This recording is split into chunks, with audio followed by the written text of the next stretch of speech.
We are live on the Bagland podcast. We are going to be acknowledging our foundational freedmen of America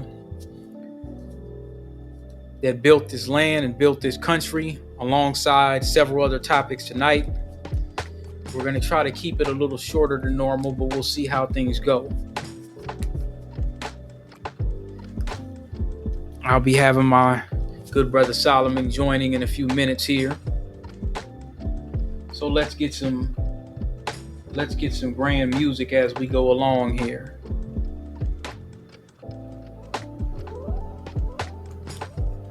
Let's get some music from NK Music as we go along here.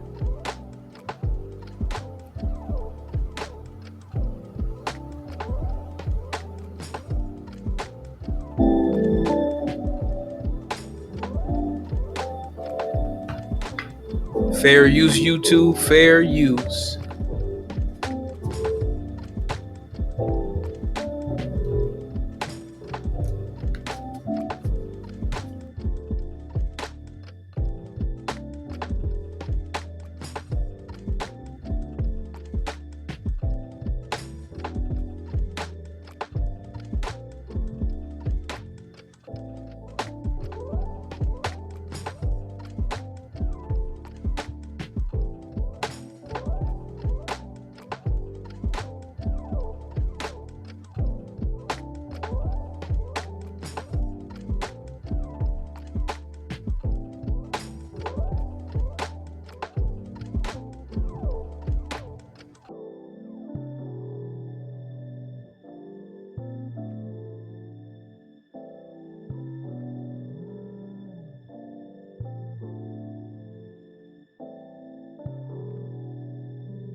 We'll be starting the program pretty soon here.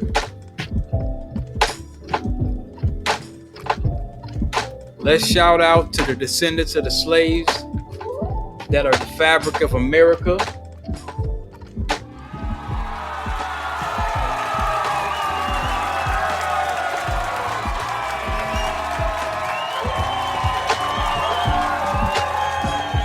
A hand clap for the freedmen that stayed and fought in the deep South, in the killing fields of the American South.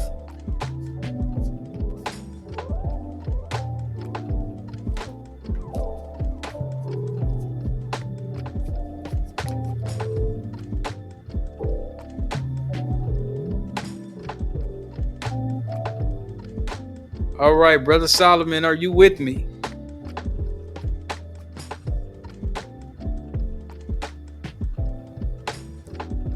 I believe you've entered the studio.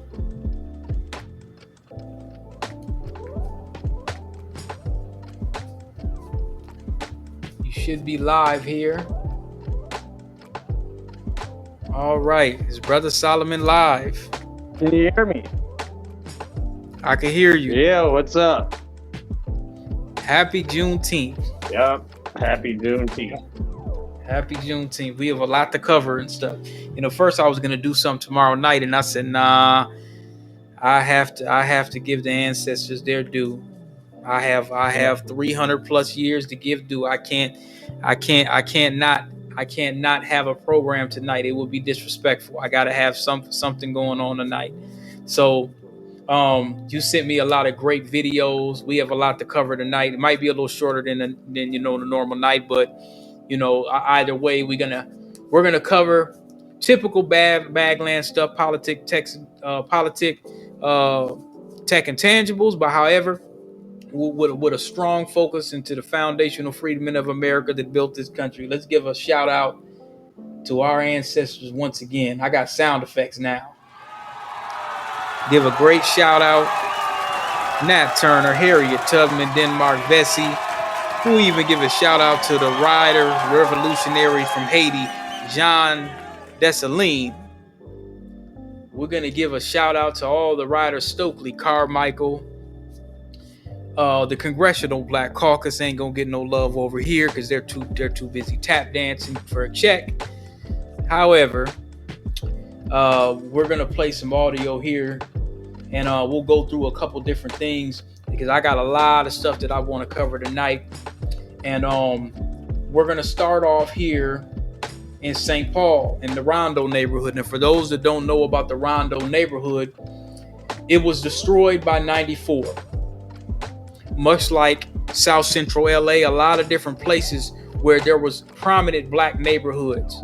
And I'm not talking about no rinky-dinky back alley stuff either. I'm talking about some prominent black neighborhoods all across the nation in the early 1900s, mid 1900s, the 50s. You got to look at the Harlem Renaissance. I mean, all of it.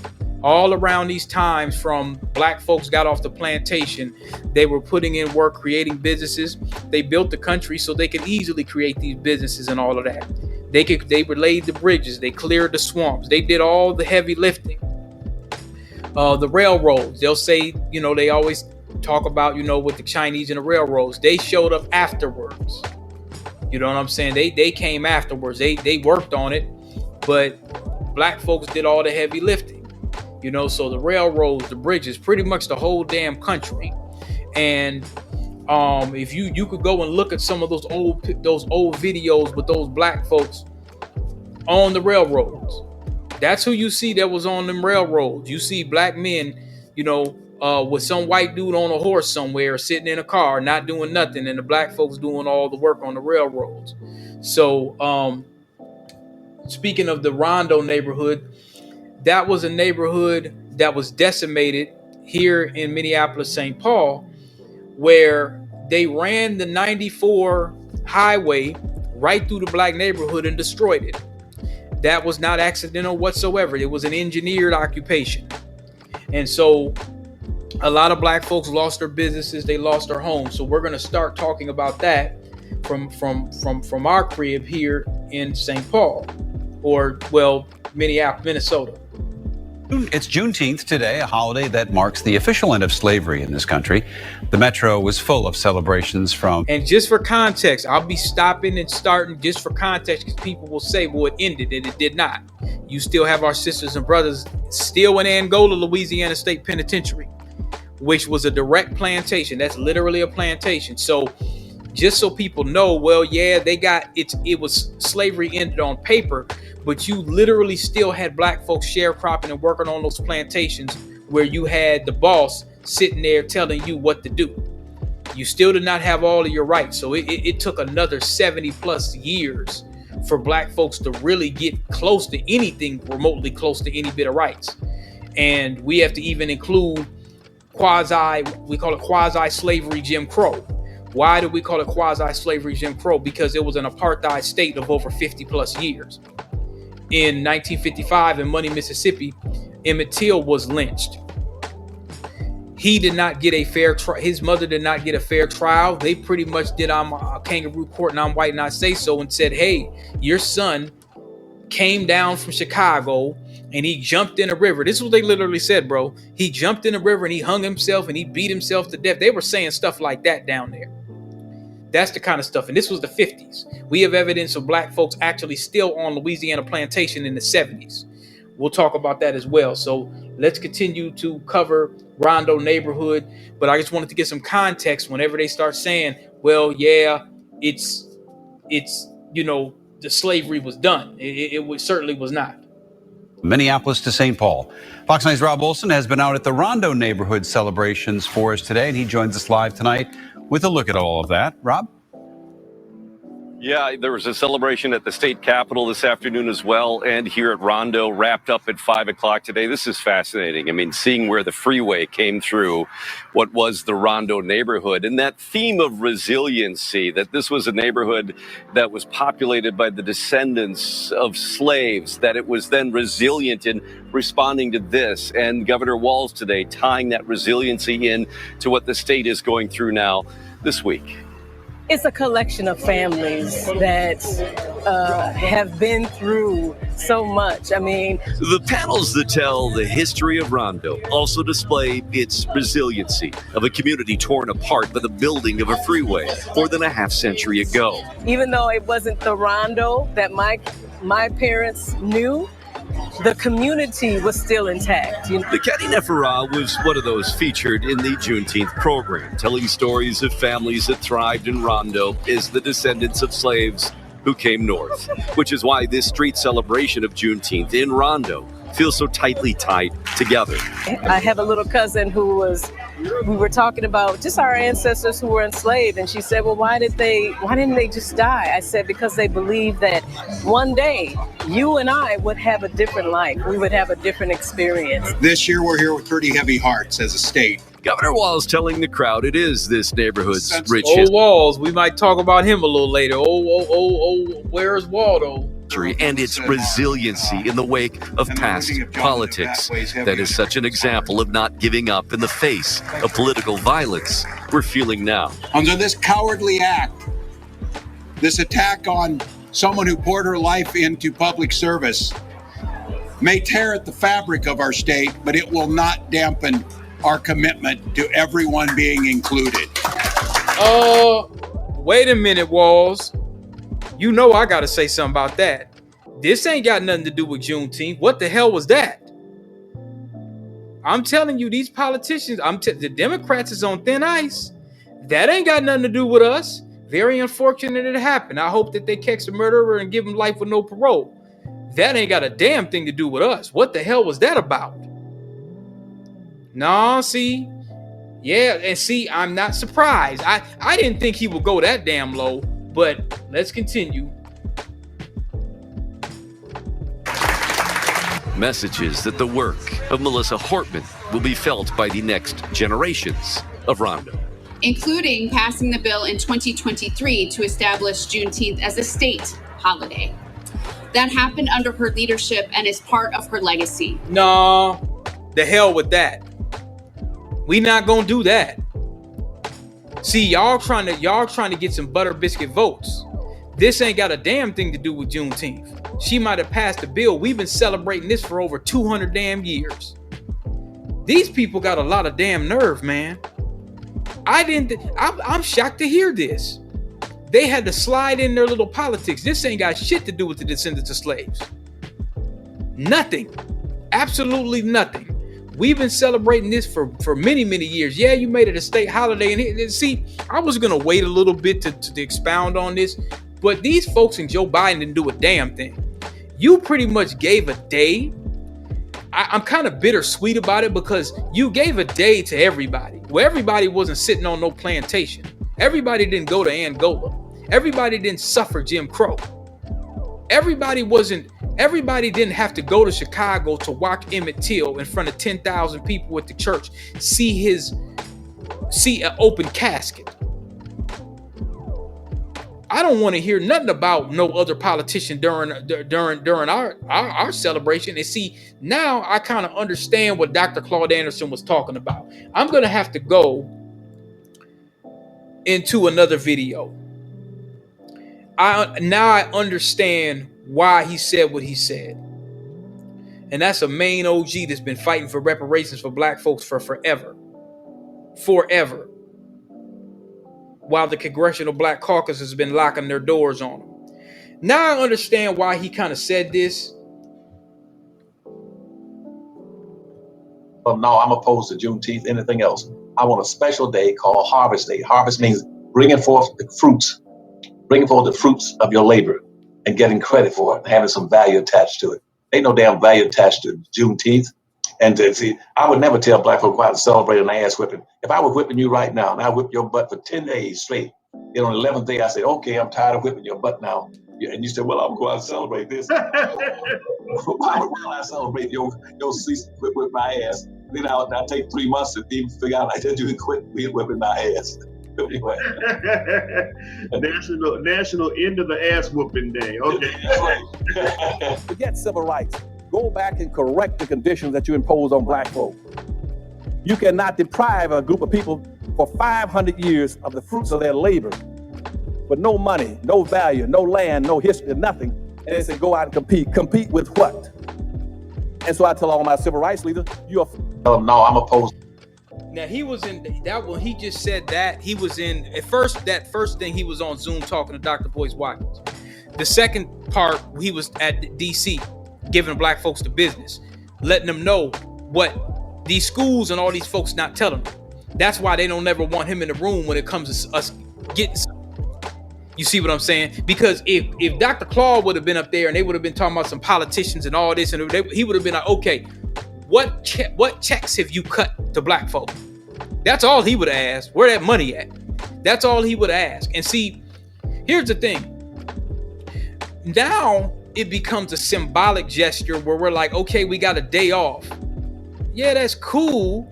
But like, for example, like I told you when I was at work, bro, and they had a Juneteenth quote unquote celebration. Now, Dr. Claus coming from the standpoint like, don't celebrate no ass whooping. You need your reparations. I get it. I understand. He's an old school cat, but he done put in the work. He has a right to say that.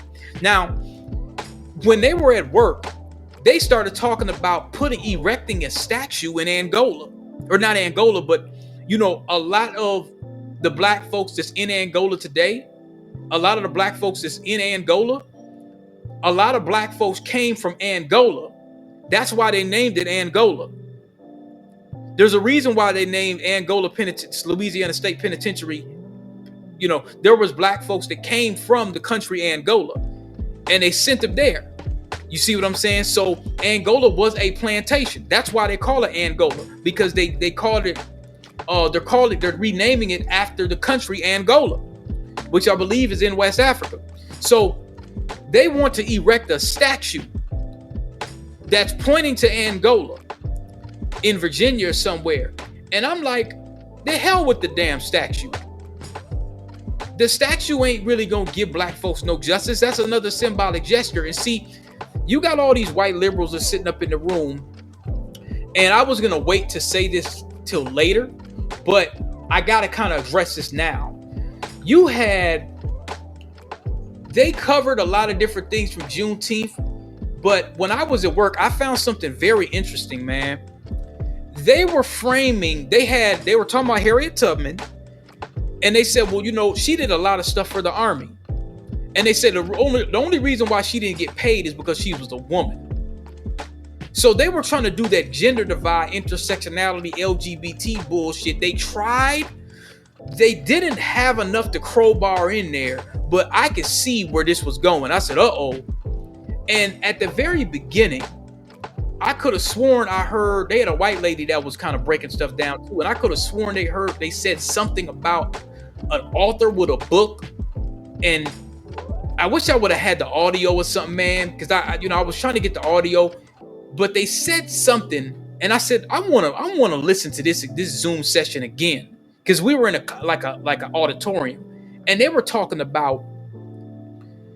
I could have sworn they said something about an author that did some kind of trans book, and I said, uh-oh. I said, oh, here we go. See, when they start doing little stuff like that, I said, okay, so now you're trying to crowbar this BS into my culture. We weren't fighting to go to sleep with nobody. We were fighting to not be 3/5 of a human in human beings. There's nowhere on the planet that they've regarded another human being or regarded another person to be an animal, except the United States of America Constitution. They might have had some stuff in Europe too, but that was boldly favored. The United States Constitution basically said, okay, you just like a mop or a broom or a cattle. You're pretty much cattle. You're not even human. So I don't want to hear nobody comparing our plight because you want to fuck somebody. I'm not having it. And a lot of black folks are checking that shit. That's why we got a gatekeep. Even if we're like, okay, yeah, you shouldn't celebrate an ass whooping. I understand what Dr. Claus doing. We can celebrate our ancestors at the same time, and we could move towards getting what's rightfully ours. We could do that. Now, but we can't have that. We can't have folks jumping up. I mean, I went in there and I was looking. I said, okay, is that flag right? Now, I think I was telling you the other day that some people decided to go with the red, black, and green because they didn't like the blue, white, because of, you know, maybe the Confederate or whatever. But that was a black woman that created that American flag, Grace Wisher. And Galveston, Texas, as we know, that was like the first time that Juneteenth was acknowledged. Like, black folks came up with that holiday. They took their own holiday and said, all right, we free. And they found out about it in 1865. It was around that time, around 19th or, you know, the 18th or, you know, around the teens. I'm not sure if it's exact date, but it's around that time, because it's not like they had no iPhones back then, you know what I'm saying? So it was around that time. So Galveston, Texas is red, white, and blue. So that's what the colors we're supposed to use. It ain't supposed to be about how people how they feel. Some black folks, I think it was a brother in the 80s, he came out with the red, black, and green to, like, you know, because maybe he just didn't want the colors or whatever. And so you had a lot of black folks that's been going with the red, black, and green as an ode to the motherland. But that's not the correct color. Absolutely not. Totally incorrect. But, you know, a lot of black folks, they'll just use it or whatever. And, you know, for the most part, nobody really trips too much. But you got some brothers that sometimes be at them rallies, be like, hey, them colors right? Because see, what they'll do is they'll take that, and then now you'll have another set of people, and before you know it, it'd be Cinco de Mayo. If you were to go to any Jewish rally or any, like, some kind of anything with, you know, Cinco de Mayo or any other culture, and if they ain't got them colors right, somebody gonna get pulled to the side and get checked. Like, hey, hold on. Even if you go, like, even with the LGBT, they want their color specific. You can't just pull out a black symbol and then just slap it on. They're not going for that. Ain't nobody going for that. Nobody's not going for the correct thing. But, you know, you will see across the nation, a lot of people use the red, black, and green. That ain't the right color. Absolutely not. But, you know, black folks will still use it, and it's common. So, you know, we all doing our thing. We breaking bread with each other. We having barbecue, watermelon. One thing I noticed when I was at work, I did like the fact that they brought that out. The fact that, you know, with the watermelon, that was a stereotype with black folks eating watermelon. That was a thing that race soldiers, and they mentioned that. They said white supremacists actually they did that to undermine black folks, because black folks, bro, were making a lot of money with watermelon. I had no idea. I heard about it, but I didn't know there was industries. Black folks was getting rich as hell off selling watermelon because it was good for you. And, you know, they would have it at their barbecues and celebrate it. They also admitted that foundational blacks were the ones that created barbecue. That was a black thing. That was something that was part of our celebration of freedom, barbecuing. Barbecuing started here by black Americans here in, you know, a couple hundred years ago or whatnot. Maybe even before that. We might have been barbecuing on the plantation too. But we know for a fact in the 1800s, we started barbecue. There was a lot of things that they mentioned and stuff, but, you know, that rubbed me the wrong way because I knew that was a symbolic gesture. And I could kind of tell by the people that were talking. I said, okay, they sound real generic. They don't sound like they come from my culture. They're really soft shoeing this. Now, I got to keep in mind, this is corporate. So they're going to kind of dummy it down for the white folks. But I thought it was very interesting at the very end. Everybody was kind of quiet. I said, I think they were kind of looking around and looking for commentary. They left no commentary on purpose because they knew if they had a foundational up in there with some of that stuff they were saying, I was going to eat their ass up. You see what I'm saying? I was going to point out some discrepancies like, okay, and guess what? In part of gatekeeping, I may not even be there next year. I'm going to send an email to whoever's running the little DEI bullshit they got going on or whatever, and all the discrepancies and what I want to see the next year. If you're going to celebrate Juneteenth, we going to get all this other stuff right. So now I won't rock the boat too much, but here's the thing. If we let folks get an inch, they going to take a football field. If we let folks get an inch, they going to take a football field. And before you know it, they'll start throwing other things in there that ain't got nothing to do with it. And here's another thing too. They did not mention Nat Turner. Nat Turner died in 1831. Harriet Tubman was about 10 years old when Nat Turner was putting in work. Right? So that means Nat Turner likely came first. Anybody listening to this, you correct me if I'm wrong. Nat Turner came first and he was putting in work on them plantations. That terrified the South and America. They're like, oh man, if I get a bunch of Nat Turners around, we gonna have a problem. This slavery thing, we not gonna be able to make money off of this no more. So I just want my listeners to understand that that Abraham Lincoln didn't really do shit. He was trying to save the Union. He had no intention on making black folks equal to whites. This was a business deal between the North and the South.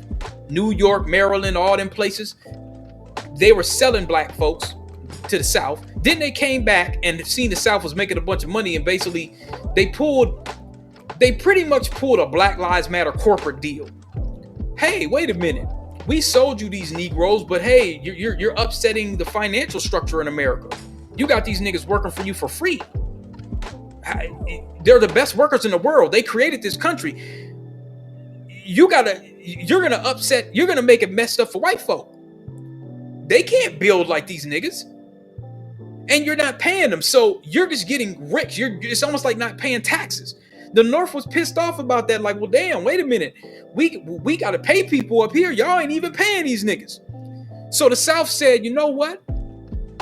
You sold us these Negroes. And the South said, oh, yeah, but y'all making too much money. Okay, let's go to war. And the South said, all right, we ain't in this. We in America no more. We Mississippi.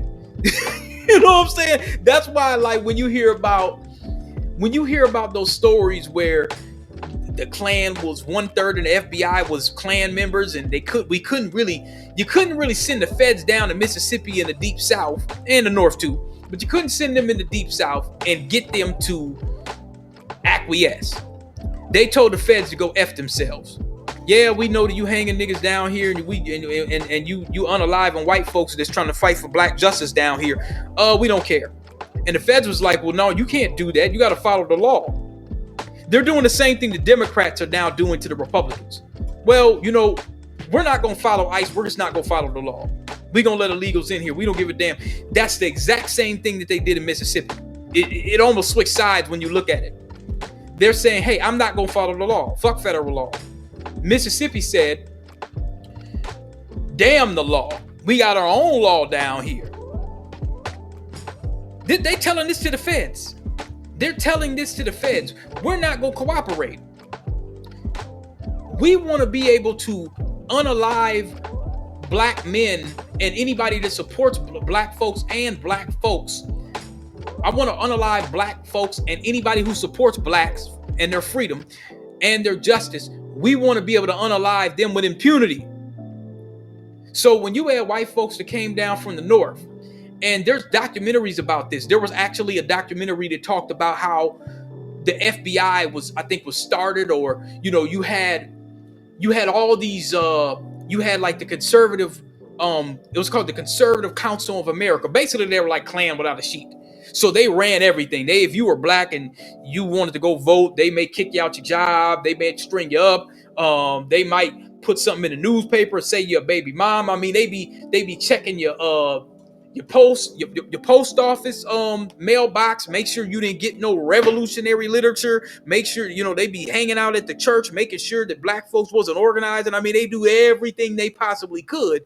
You see what I'm saying? And so the feds, when they came down there, they said, all right, look, we looking for who threw these people in the bushes. And from the judge to the prosecutor to the doctors to the lawyers to the cops to the firemen, everybody was on code saying, hey, we just not going to give our people up. We knocking people's heads off left and right. We throwing them in ditches. We burying them. They was doing all kind of shit. Kidnapping folks. We're not going to help the federal government undermine white supremacy. We want to keep this supreme down here. So when you had white people that were going down from like Ohio, they've never seen no shit like this before.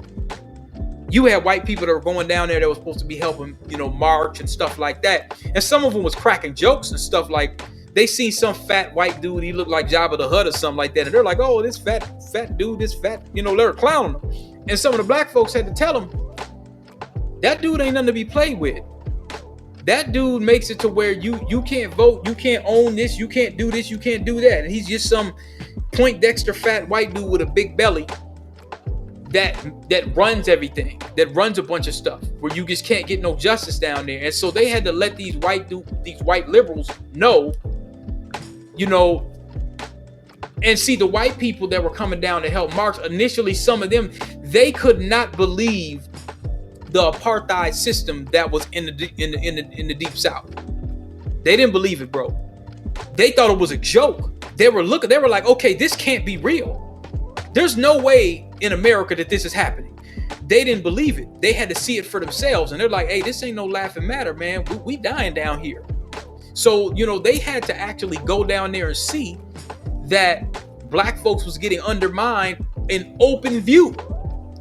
You see what I'm saying? So, you know, when folks do that and they start what that thing with Tampon Tim was doing is he was throwing a little nugget. Hey niggas, remember this white lady helped you niggas out. Y'all didn't do a damn thing because you're undermining us too.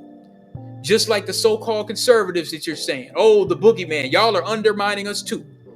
Because you're all breaking the law and you're taking state money to fund people that are not supposed to be in this country. Now, how they got here and, you know, whether or not ICE is treating them bad or whatever the case may be. Yeah, I see that ICE is doing some things they probably shouldn't be doing. The bottom line is you're actually, not only are you breaking federal laws, you're violating the Constitution and you're violating treaties. To be quite honest, a lot of these politicians should be charged with sedition against the United States. They're supposed to meet a firing squad for what they're doing against foundational blacks. We're supposed to be in a protected class. The laws are already on the books. They're just not upholding the law. So they're saying the same thing that the Confederate South was doing. We're not going to uphold the law. That's sedition against the United States. That's the same thing that this dude that just went and shot these people. Because he was a government official, bro. That was almost like sedition against the United States. That was like terrorism that he did. You hunted these people down. You surveilled them. You did all of this. He's supposed to be in Guantanamo Bay. He ain't supposed to be in Hennepin County. He's supposed to be down there with them ISIS people, bro. He's supposed to be in Guantanamo Bay right now. They're supposed to be waterboarding his ass. Hey, man, tell me who was involved in this. That's what he's supposed to be doing. If that would have been me or you, they would have had us at Guantanamo Bay waterboarding us tonight. If that would have been me or you that pulled that, what that white dude pulled off. And here's the bigger thing, and we'll get into that later, is New Hope Police. Y'all just let him go? No, where was the helicopters at? Anyway, I don't, you know, this is the acknowledgement of foundational, so I don't want to get too deep into that.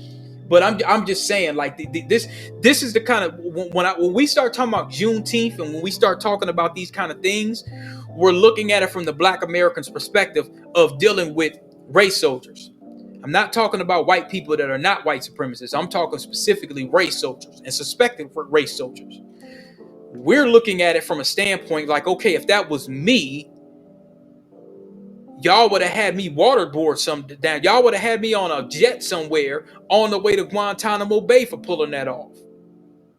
You see what I'm saying? So, you know, anyway, I want to play something else that I thought that was very interesting. Now, we talked about this on 38th in Chicago.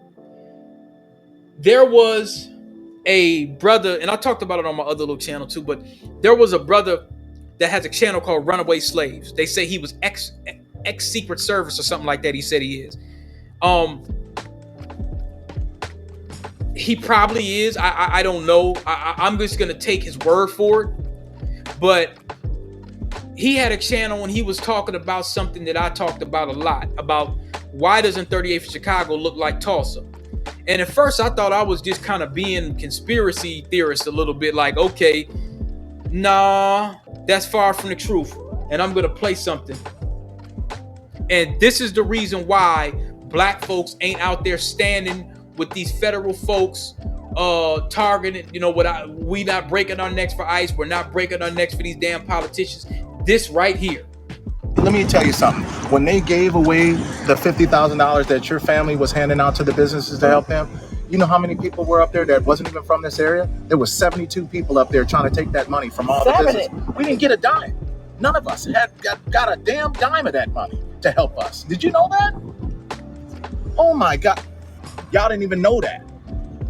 Yeah, that's what I'm trying to tell you. They wouldn't know that. They wouldn't know that. We know that because I was there when it happened. That's what I'm trying to tell you. I was in the room when they all showed up, all these white folks that we've never even seen over here, asking for the money that your family was putting down for these businesses. They took that money from us. We never got a dime. We never got help. I have a lot of sympathy. But people are forgetting that COVID also hurt the businesses, not just... Whoa.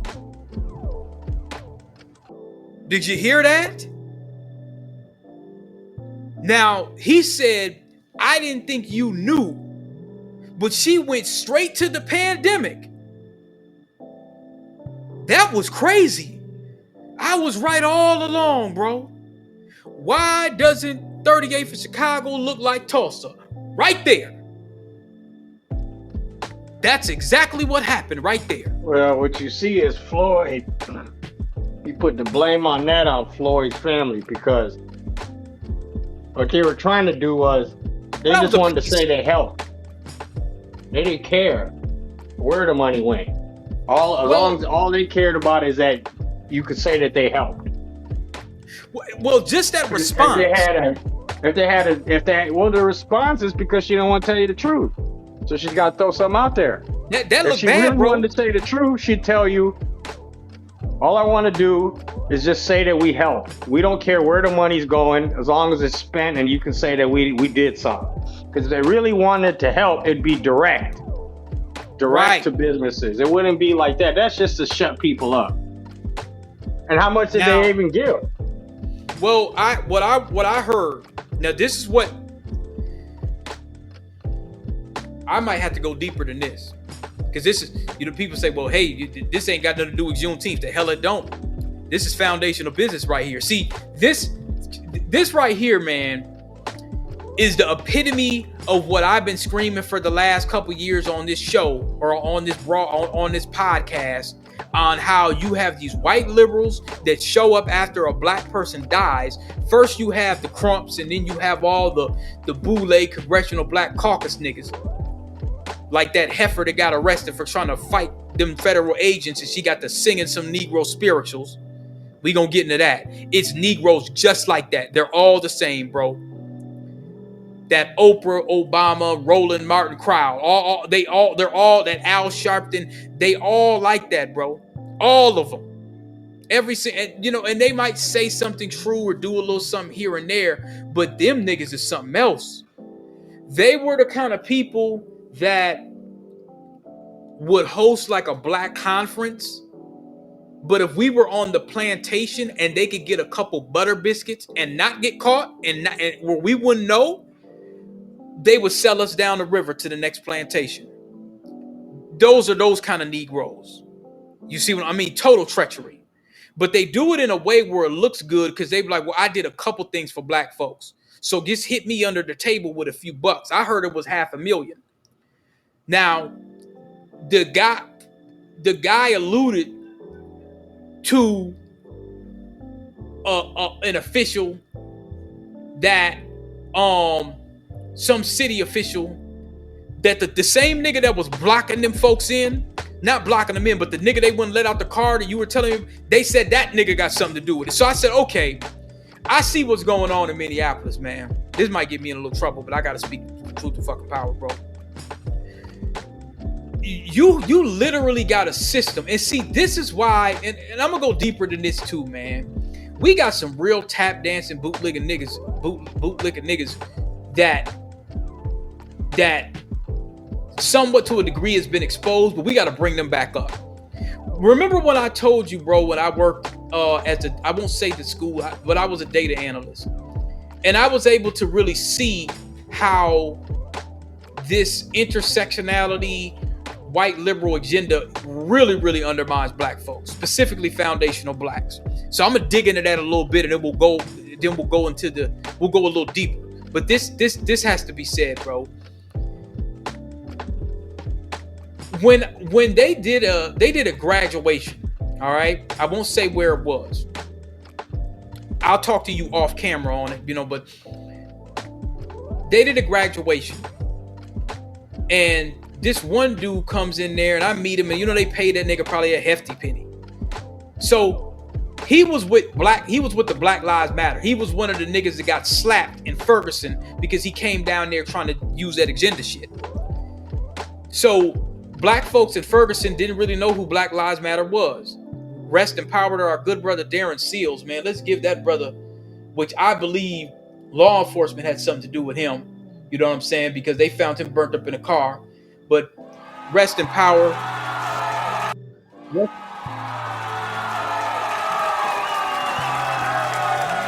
Because he was putting in work.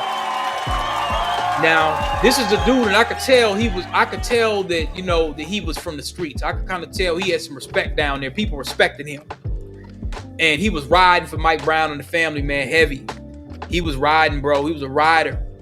And I think it was him or it was somebody that slapped the shit out of one of them Black Lives Matter niggas. Like, who the hell are y'all?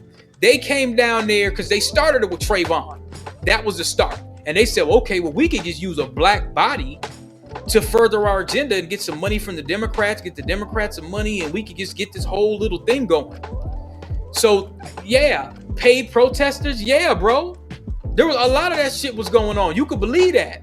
Act Blue was part of that. So now, what they did is they sent out these Democratic agents, and they said, hey, look, go infiltrate. They did it much like the Panthers. So this nigga went down there. All them dudes was going down to Ferguson and them Black Lives Matter niggas, and they ran their ass up out of there. And they didn't really know who they were because they never seen them. They're like, who are these people? Like, and then once they found out, oh, well, they talking about LGBT and all that, they were like, oh, hell no. This ain't got nothing to do. So they got them niggas up out of there. Bro, I met this nigga, man. His name was D-Ray. You could go look this dude up. Because I didn't know who he was. So when we were in the building, they paid him to go speak to the kids. And when I shook his hand, it was a demonic. This dude, he was real scary. I said, hey, what's up, bro? And I kind of shook his hand, and he kind of like, when I shook his hand, it felt like I was touching an alien or something like that. He was, a little tall, lanky, goofy looking motherfucker. And I'm like, who is this nigga? I was trying to figure it out, and I just didn't put it together. So I was like, hey, man, I appreciate you coming to the kids. But when I shook his hand, I kind of like squeezed his hand a little bit, but it was real. You ever shook a guy's hand and he shakes your hand like he barely wants to touch it, like he's almost scared, like it was just creepy. And I said, man, what's up with this nigga, man? You don't want to shake your hand. And I couldn't he didn't want to shake my hand because I shook it. And you know how you shake a black man's hand and you grab it and you kind of pull him towards you and like embrace him? It was like one of those brother. I like shook his hand and kind of pulled him and he was kind of like taken aback, like he was. And I was like, man, this ain't a real nigga, man. I don't know what it was, but I just wasn't. I said, what is it about this nigga? And I must have seen him later on, and I found out about the stuff in Ferguson. And I said, man, it was him. I said, wow. I said, the plot thickens. I said, whoa. I said, this is crazy. So remember, bro, I was telling you that one time, man, I won't say the place, but I seen where the black kids were undermined. They didn't want to bring the black kids over north. It was primarily Hispanics in the building. And I got into it with one of the Hispanic principals. She got fired.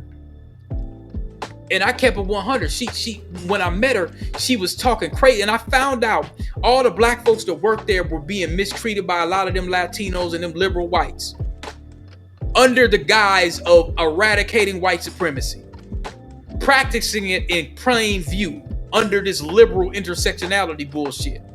So, I was kind of vocal, bro, with certain things. But here's the thing, and I want to tell my listeners, if you're a black person and you in corporate, or if you're in one of these little charter schools or any of these places, man, and soon as you speak out on behalf of the freedmen or any black person, an immigrant black, whatever, if you speak out for blacks, you gonna now be labeled as a DEI nigga. you gonna be labeled all the. So guess what happens now? You got the knowledge to be able to talk. You know me, I talk my shit. Folks know when I start talking, I know a little something. So now, they said some real false stuff that was bogus or something like that, and I kind of checked it like, wait a minute, that ain't accurate. You know what I'm saying? The first thing that they said was something about, like, they were doing a video, and we're gonna get back to our program, but you know, like, we got to talk about this freedman business, man. This freedman business. So what I did, man, is they showed a video. In the very beginning of the video, it showed a bunch of Jim Crow shit. They just showed black folks getting pulverized and marching and we shall overcome and all this. And a lot of it looked real subservient. So they showed foundational black Americans, man, the descendants of slaves, man. They showed us just getting effed over by the police, water hoses, just getting our ass whooped. And then, like, it went right to a Latino family with a big ass house. I said, what the fuck is this? I said, oh, hell no. We were in a meeting, so I'm looking at this, and I'm looking at the other black folks like, is anybody seeing this? I said, hold on. I said, okay, I get it. Yeah, you know, they got a bunch of immigrants up in here. And yeah, I could clearly see it okay, so they reaped the benefits that we fought for. You're welcome, but damn it, you didn't show no black folks reaping no benefit. You can show some niggas just getting pulverized. And then you would think they would have showed like a little black family, then they show a Mexican family, and they with their family, man, they cut black folks completely out. And I said, oh, hell no. I said, there's more context to that. I said, it didn't go like that. So, you know, I'm minding my words a little bit, but when I seen that, I knew that the jig was up. I said, whoa, this is crazy. This is insane. So, you know, the problem is, once you speak out, now they coming to you, oh, Derek, why don't you let us know about a little Jim Crow? So I'm like, oh, fuck. Maybe I shouldn't answer. Maybe I should open my mouth, because now I'm the history Negro. Now anything that comes up that's racial or black, they know I got the history of Noah. So now I'm brought into the conversation.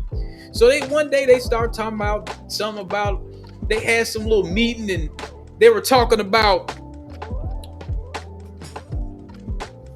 and at this time, I knew about the crime bill and stuff like that, but not enough to really just nail their ass. Because if I would have known what I know now, and some of the stuff, bro, you got to keep in mind. I'm like, man, let me just do my damn work. These folks you got to keep in mind, bro. This is an environment where they asking you about, like, there was something in a program and they said something about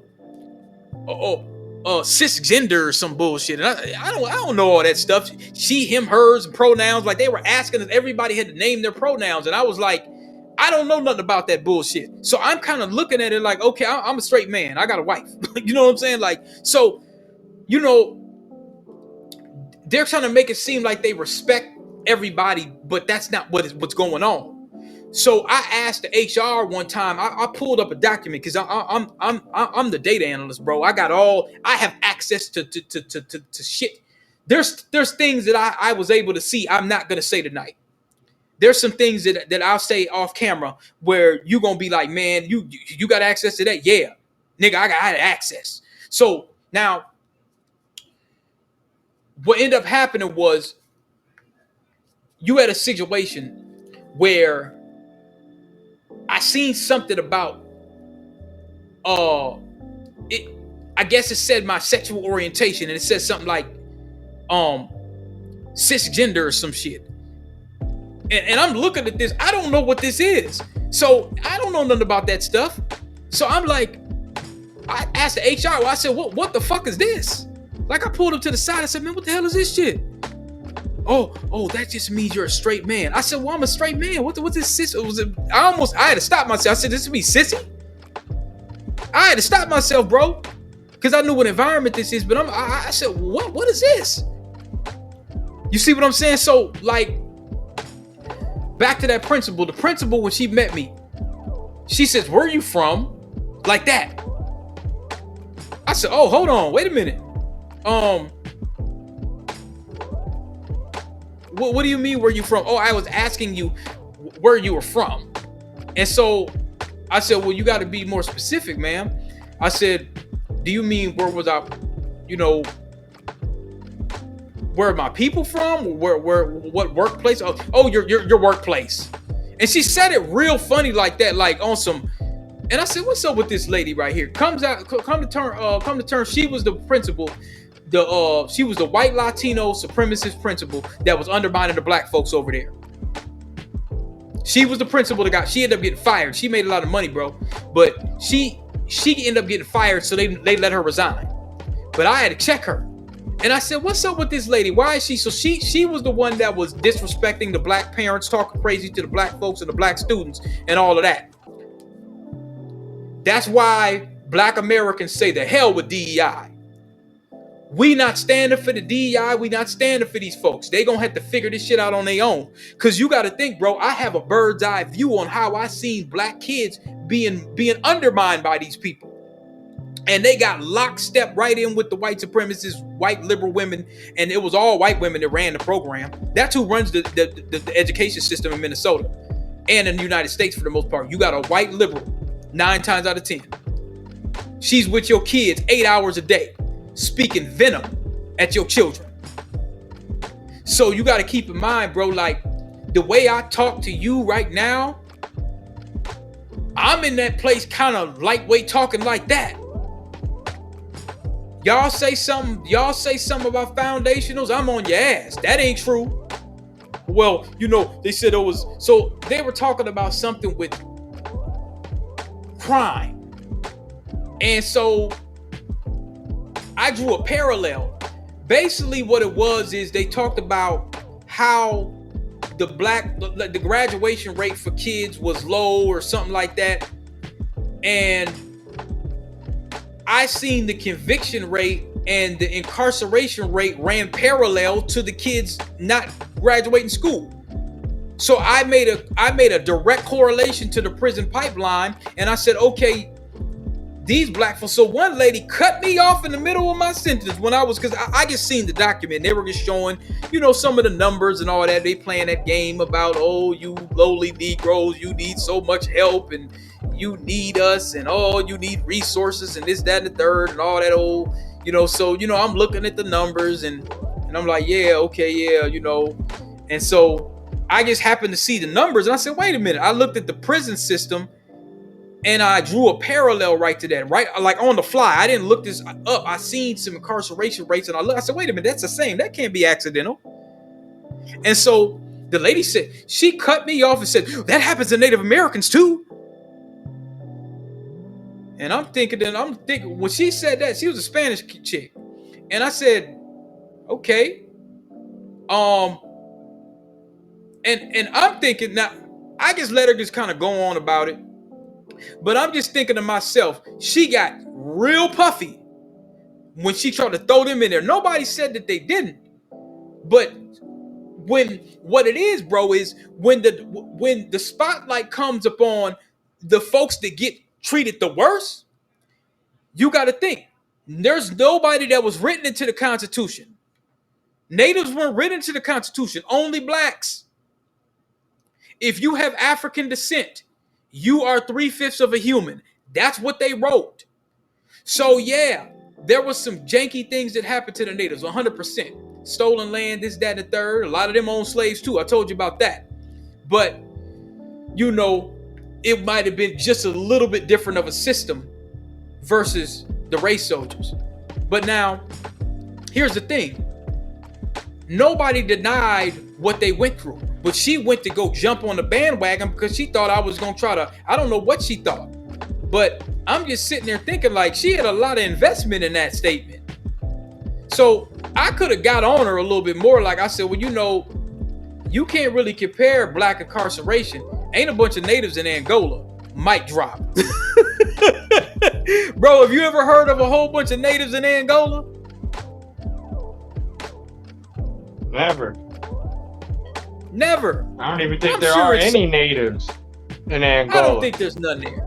I don't think there's hardly there any. Ain't too many natives in Louisiana. Well, there probably is some. I believe there is some reservations and tribes and stuff like that, but they're not on it. They ain't in Angola like that, man. There's Mexicans in Angola. They're not deemed to be dangerous as they don't deem them to be as dangerous.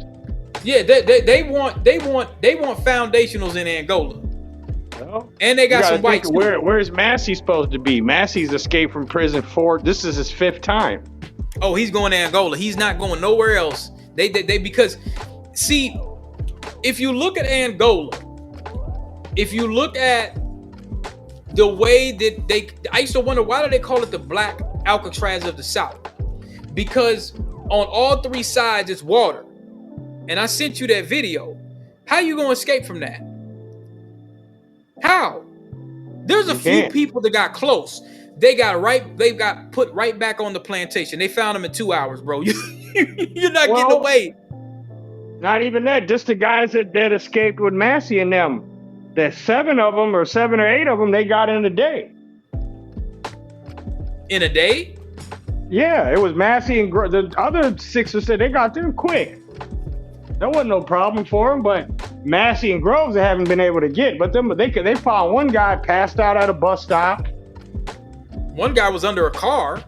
One guy was under a car. One guy was walking around the French Quarter. 2 guys were walking around the French Quarters. So they weren't together. It's not like they were elaborate together. You know, they split up at a certain point. But Massey and Groves were together. They were seen together downtown on that one surveillance. Yeah, and I think they're cousins. And so now, oh, that's even worse.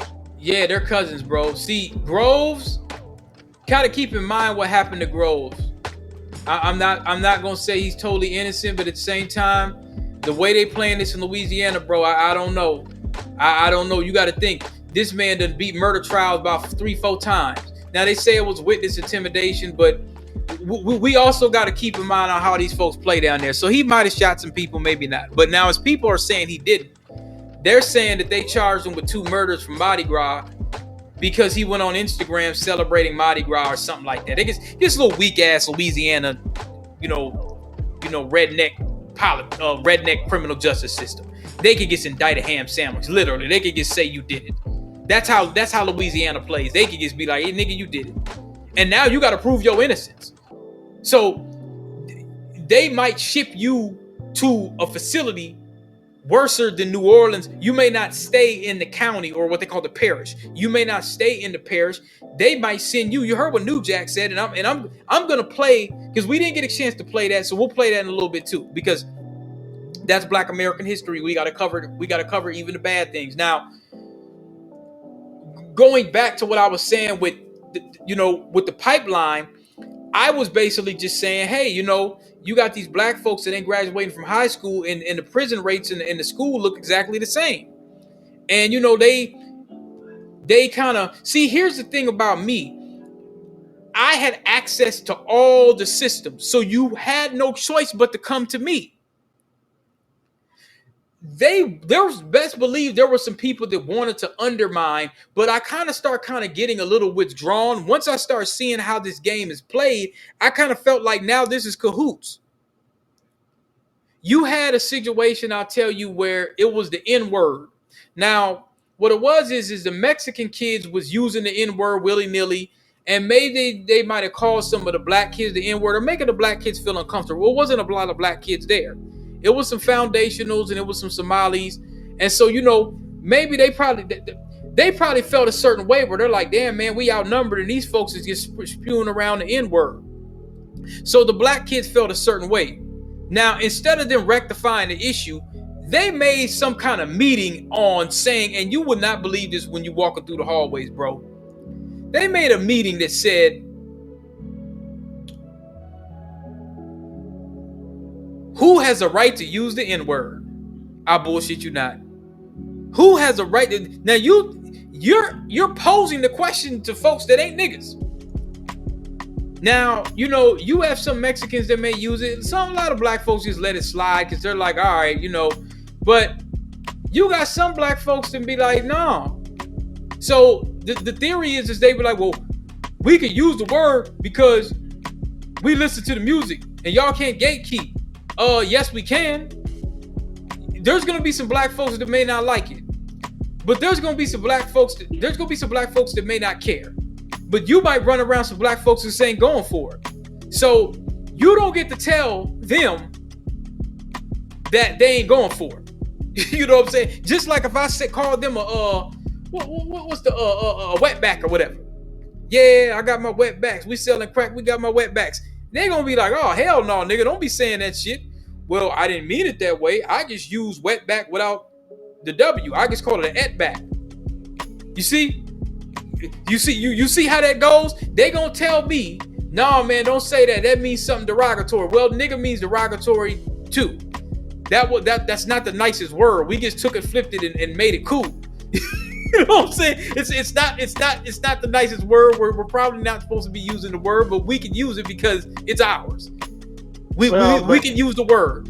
It's understandable when you say that, but realistically, you know, that's where the confusion can come in, because you could say it's our word, or, you know, you can say this and that, but what words in the English language are just distinguished for one race? I think it's only that word. There's no word that only white people can use. There's no word that only Mexican people can use, Asian people, African people, Hispanic people. So that's where the confusion comes in. And when you get a group of people, like some white people I've encountered in my life that have used that word, or, you know, tried to use that word around me, the first thing they'll say is, well, so-and-so over here said I could do that. I said, well, say that in front of him. You know, so that's where it comes in. But you have to also understand that. You have to understand that through music and through, especially today's rap scene, which is controlled by white people, what happens is the word becomes bastardized. You know, that's true. Nigger.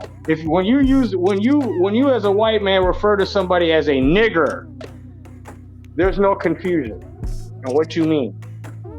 There's absolutely no confusion. But when you hear a white dude say nigga, certain black people get mad about that. But what are they mad at? Because he's not calling you a nigger. He's just using that word in the same way that you would use that word. It's a new. Here's the thing. Hold on a second.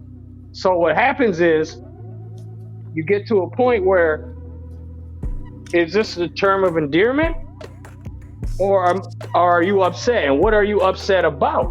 Because he didn't refer to you as a nigga. So you know what I mean? That's where the confusion can come in when it comes to that, because you look at it, nigga, realistically, whether you like it, whether there's a race of people who like it or don't like it, realistically, that term is taken over for the word dude. Yeah, absolutely. You know what I mean? It's taken over for the word dude. So can you really get mad at a white man for saying nigga when you know he's not referring to you as a nigger? Here's the thing, and I get what you're saying, absolutely. The white dudes we grew up knew better. In the 80s, you pull that off in front of some black folk. It's a different time. You gotta put that into context. You talking late 90s? That was a total different time than right now. Here's the problem. Black you got folks, rappers that use it now. White folks, use it. You have white rappers who use it, and actually there was a white rapper that tried to pull that. And here's the problem. There's two issues that was problematic. The first issue was black folks should have checked that shit. We used to check it in the 80s and 90s, and we let it go. That was the main issue. You know why? We let it go. Why it was let go? Because who's putting up the money? When it comes to rap and that kind of genre, well, even before rap, you got to think. And who's the fans? Even before rap. Now we understand you might say the word while you're listening to the song. But rap music has a big influence on white people using the word nigger. It does. But white people, just like how you were telling about CC and West, they know that we don't like it. So let me tell you of the race soldier of the suspected race soldier's mindset. Nigga, I gave you that word. My grandpappy, great grandpappy gave you that word, and I'm white. I could say it. I bought the record, nigger. I could say it. And if so, in their mind, they're like, well, there's nothing wrong with it. Now, if you were to use a derogatory, let's say it's a Jewish dude, or let's say it's somebody, man, they're gonna go crazy if you use that word. they'll lose their mind. Oh man, you're gonna lose your job, all your lights cut out and stuff like that. So they're gonna gatekeep their word. But now, if you say something about us, then it's something different. So now, here's the thing. If there was a time that I was saying, like in the 80s, much like there's certain rappers, a lot of these white boys, if they would have went out here in the 80s trying to rap or the early 90s, they get their ass beat. The fuck, who are you? Get your ass up out of here. You see what I'm saying? We did a bad job on gatekeeping because we wanted to allow certain things to be cool. Now, outside of the rap, you got to keep in mind, the white dude that'll make up the excuse saying, well, I heard that word on a song, he's not hanging around white people. He's living in the suburbs. So when he runs up on a real nigga talking about, yeah, my nigga, and the dude be like, hey, man, I'll slap the fuck out you. Well, you know, I'm my bad and this, that, and the third. They know that we genuinely don't really like it. They know that, bro. It's not like they don't know. But it's like, well, I bought the record, so I can do what I want to do. What you hear a lot of these folks, what they were saying in that class was pretty much, it wasn't like, well, hey man, I understand the history, because nobody can say they don't know the history of that word. Nobody. Not no person on the planet can say that they don't know where that word came from and how we were called that word here in America. Nobody can say that. They're trying to tell you the difference between the ER and the NIGGA. Right. But however, if a white guy tells you, I'm not calling you a nigger, I understand that. And nigga is not nigger. Those are two different words. Yeah, but so the what thing are you saying? Are you saying white people can't use either word? No, I'll slap you. You can't either use that word because you nigga know now. Or nigger. You can't use either word. So they can't recite a lyric to a song. Now, if you're listening to a song, that nigga's tripping. They can't say that. If you're listening to a song, but I'm gonna tell you, don't be funny. Don't walk up to me talking about yeah nigga. Don't walk up to me listening to a Project Pat song and rap it in my face trying to be funny, because you know you're trying to be funny. Now, if you get at home and you listen to the song, you're gonna quote the lyrics of the song. You listen to a song, I get that. But here's the issue. The issue is the blowback that folks get. Their ideology is, I know you don't like it because you told me you don't really like me saying that to me. Like, hey, what's up, my nigga? Whatever. I'm like, hey, bro, don't do that. What they're saying right now, bro, is I don't give a fuck what you saying. They standing on it like, nigga, I can use it. So I'm like, okay, and you can lose your teeth. Mm-hmm. But their defense, what they're trying to tell you is, to play devil's advocate, what they're trying to tell you is, I'm not calling you a nigger, and that word is in the English language. Okay, but I told you, but you got to think, like, I told you. I've been around crews of all white boys that I lived in a house where these was like these all white boys, young white boys that they were like very hip hop culture influenced, but they had nobody black around them. And they tried to use the N-word left and right. And he said, oh, so-and-so gave me a pass. I said, well, I don't know so-and-so. When you talking to him, do what you got to do. I don't care. But when you talking to me, I'm not cool with that. But I've even changed that stance. That was 8-9 years ago. I've even changed. Now I don't care. You use NIGGA, I ain't gonna say anything to you. Because I'm hearing every rapper, I'm hearing songs with G-Eazy and these other niggas, and he's using it. So I said, oh, okay, cool. You know what I mean? So to me, it's just like, if you refer to me as a nigger, we got a problem. Because I'm using context. I know what you're saying. If you're listening, oh, that nigga over there was tripping. Man, that nigga tried to roll up on me and I had to move. I ain't gonna say a word to you. Nothing. Yeah. Not to say that anyone else shouldn't or should. Just me personally, I just chose to pick my battles where I know you're directly insulting me. Well, you know, and that's why, remember that white dude, tried to pull rank. And he had a whole bunch of black folks around him that was letting him do that. It was a white rapper that was talking about, I'll pack this out and better not no nigga say nothing to me because I'm a nigga. And he was on this, that, and the third. When that rolled forward, now he was doing the same thing that a lot of these folks do. Is what I'm saying is they're letting you, folks is letting you know, hey man, that ain't cool or whatever. Oh, I don't give a this, I don't give a that. I'm a nigga. I hang with choppers and I got some gang banging niggas with me, whatever. And remember the dude that went on the no jumper, the roller 40 Crip. He said, nigga, yeah, when I catch your ass, I'm gonna stretch you. He got real polite. Well, yeah, we could catch the fade and this, that, and the third. He knew you're a rapper. You gonna have to touch Chicago. You know how Chicago niggas is, bro. You go to Chicago talking about I'm a nigga and I don't give a fuck about this, that, and the third and all that. Nigga, them niggas will kill you.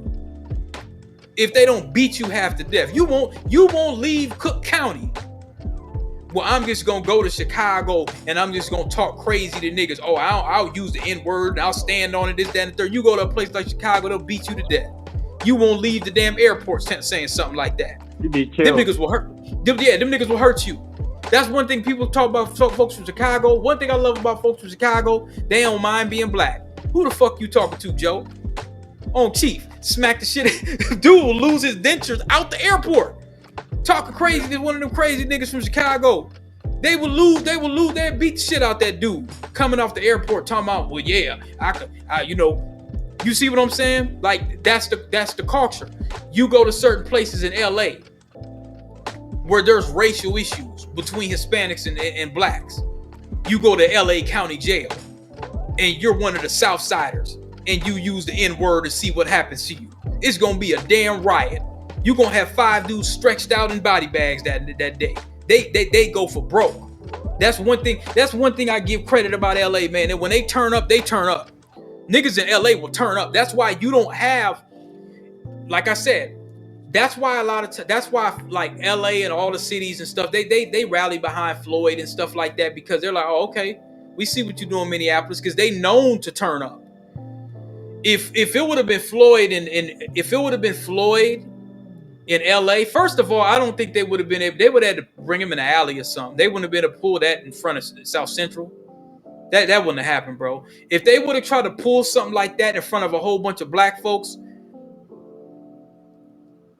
I don't think you'd have tourism in LA right now.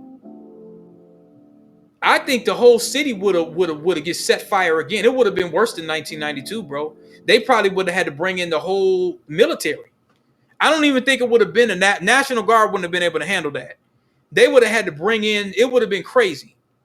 It would have, if George Floyd would have happened in LA with their history, how they turn up, man, that whole city would have been, I don't know. I think tourism would have been crazy. But he checked them. And I was glad he did that, because it's like, it's not, yeah, I get it. You hang around black folks, you hear the songs, you don't mean I'm gonna hang you from a tree. I definitely don't believe that white dude believes he's gonna hang some niggas from trees. I know that. But he's basically just saying you ain't no nigga. And you puff your chest out like you're gonna do something to some black folks. So you got a black person that was ignorant. He's like, yeah, off the back, Vernon Avenue, 40 Crip, this and he with it. He with the bull. I like being violent. I shoot niggas. I gangbang. What's up? You know what I'm saying? And that's what I'm saying, bro, is when there was riots, it was, people could say, well, I don't like the gangs and stuff, and I understand it. It's probably not the best for black folks, but it was dudes like him that was raising the revolution. It wasn't no nigga from church. He was sitting under a table hoping that don't nobody raid the church or something like that. It wasn't no uppity Negro with a suit and a tie. It was somebody from Rolling 40 Crip. It's always been like that. The brothers that wanted to protect King, they were street niggas. Jesse Jackson told them, no, man, we got him, and look what happened. Malcolm was a street dude. Malcolm wasn't no uppity Negro. He didn't come from a well-to-do background. Detroit Red, Malcolm was from the streets. So the streets accepted him. He wasn't like none of these boule Negroes that show up and say, well, we know the best for black people. And, they ain't missing no meals. You see what I'm saying, bro? Like, the people that put in the work, the Deacons of Defense, the Nat Turners, the Denmark Vesey, the Dessalines and stuff, none of them were scholars. None of them were sitting around with a damn book. a lot of those dudes had dirt on their hands. Some of them was ex-criminals. Some of them was, you know what I'm saying? So some of these dudes, they came from the streets. There is no revolution or revolt that was non-violent on this planet. There's no revolution or revolt where somebody just said, well, just please let me go and stop whipping my ass. That never happened. Nowhere on this planet. You see what I'm saying? And so, you know, like, it fires some black folks up over that word when someone is basically telling you, well, I'm going to do it anyway. And the average black person is ready to snap. PTSD. I'll break your damn neck. Not just because you want to use the word. The audacity that you think that you have to, and you're fighting so hard to do so. But the fact that now you talking shit. It's like a nigga that's owing you money, right? And you be like, hey bro, you know, when you gonna give me the money? I'll pay your monkey ass when I feel like it. You remember like Menace to Society. What? You and that funky ass dollar. So the money wasn't funky when I gave it to you. But this funky ass dollar, man, that old funky ass $5. Well, it wasn't funky when I gave it to you. So the audacity, the hell with the money now. I'm gonna beat your ass. We gonna have to fight. Because I gave you the money off GP, off Frank. I ain't had to give it to you. But now you running off at the mouth. You owe me money and you running off at the mouth. So it's one of them kind of things. It's kind of like, okay, you know, I seen something like that before too. I was over north. I was on Broadway. I seen this ratchet ass white girl. I might have been around 20 something, like, I don't know how old I was. I at that time I had a car. So I was stopping by McDonald's. I was on Broadway. And it was the same situation that like you said, pick your battles. I had a situation like that. She was around all these little hood rats, little bad big booty ones too. And she said, that nigga ain't called me back. Loud as hell in McDonald's. I'm sitting there like, this bitch done lost her damn mind. And I looked up and the hood rats is, yeah, that nigga should have called you, girl. I said, oh, hell. I said, I ain't gonna say shit. They might try to beat me up. Like, this is a lost battle. What am I gonna do? Oh yeah, they're gonna fight you next. Man, they would have, nigga, yeah, this my BIT. You can't say this. And I would have been like, hey man, y'all letting her say the N-word. No, we've been with her since the whole time. She ain't dealing with nothing but black guys. And then all this old. What am I gonna do with that? Y'all off cold as hell. Y'all letting her say that? White dudes what we grew up with, man, we ain't never let them say that. But you know, and this wasn't like, this was damn near 20-something years ago. And when I seen that, I said, oh, you know what I'm saying? I said, okay, I see where this is going, you know. But I was offended. I couldn't believe it. Y'all gonna let her say that? But in their mind, they like, well, she don't deal with no white folk. And, you know, because when I heard it at first, I thought it was somebody black. And when I looked, because she said, that nigga ain't called me. And I kind of just looked over, whatever, like that. And when I seen the expression on her face, like she was mad that the dude didn't call her back. So that's how I was able to see who it was. And I said, this a honky. I said, what the hell's going on here? So, and they chimed in. Yeah, you need to tell that nigga if he don't call you back. This.